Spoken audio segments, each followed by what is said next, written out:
এই জন্য সম্পদকে মূল্যায়ন করা, রিজিক আল্লাহ পাক দিয়েছেন বলেই সব যে ঢেলে দিতে হবে, এটা ভালো না, এই কাজটা ঠিক না।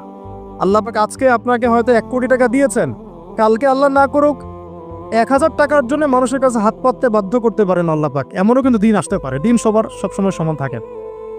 আজকে আপনার কাছে 1 কোটি টাকা আছে, কিছু মনে হচ্ছে না, কালকে কে জানে আল্লাহ না করুক যে 1000 টাকা কারো কাছে চাইতে হচ্ছে, 1000 টাকার জন্য ঠেকে গেছেন, হতে পারে না?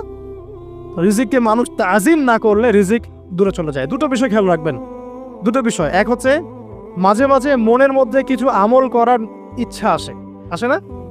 মনে হলো যে আচ্ছা একটু 10টা আয়াত পড়ি, মনে আসে না মাঝে মাঝে? এমন মনে হয় না?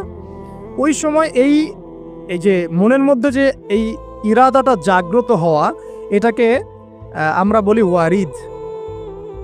অন্য ভাষায় আপনি বলতে পারেন মেহমান। কি বলতে পারেন?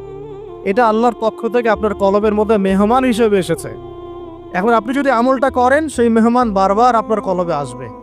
যদি আপনি ওই সময় আমলটা না করেন, মেহমান চলে যাবে, মেহমান অসম্মানিত হলে পরে আর আসবে না। একইভাবে রিজিক আল্লাহ পাক দিয়েছেন, এর তাজিম যদি করতে পারেন রিজিক বেশি আসবে। রিজিকের তাজিম সম্মান করতে না পারলে রিজিক আসবে না, বেশি কমে যাবে। উসমান রাদিয়াল্লাহু আনহু সবচেয়ে ধনী ছিলেন না? কেন জানেন? কেন? এটা কি জানেন কেন ধনী ছিলেন? একে তো তিনি প্রচুর দান সদকা করতেন, এটা তো আপনারা জানেনই। আরেকটা জিনিস অনেকে জানে না, তিনি উটের পিঠে বসেছিলেন, কিছু একটা খাচ্ছিলেন, এই 2-1 দানা পড়ে গেছে নিচে। উটের পিঠ থেকে নেমেছেন, নেমে সেই দানা উঠিয়েছেন, পরিষ্কার করেছেন, ধুয়েছেন, আবার খেয়েছেন। তার এই 2-4টা দানার কোনো কিন্তু মানে পরোয়া না করলেও চলে, তার প্রচুর অর্থ সম্পদ আছে।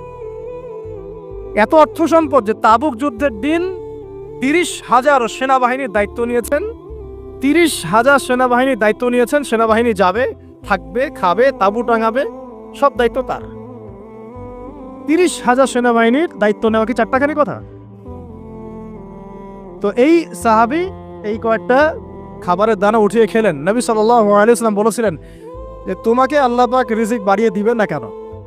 তুমি রিজিকের যে তাজিম বা যে সম্মান তুমি করো, এর বদৌলতে আল্লাহ পাক তোমাকে বেহিসাব রিজিক দিবেন। দুইটা বিষয় খেয়াল রাখবো।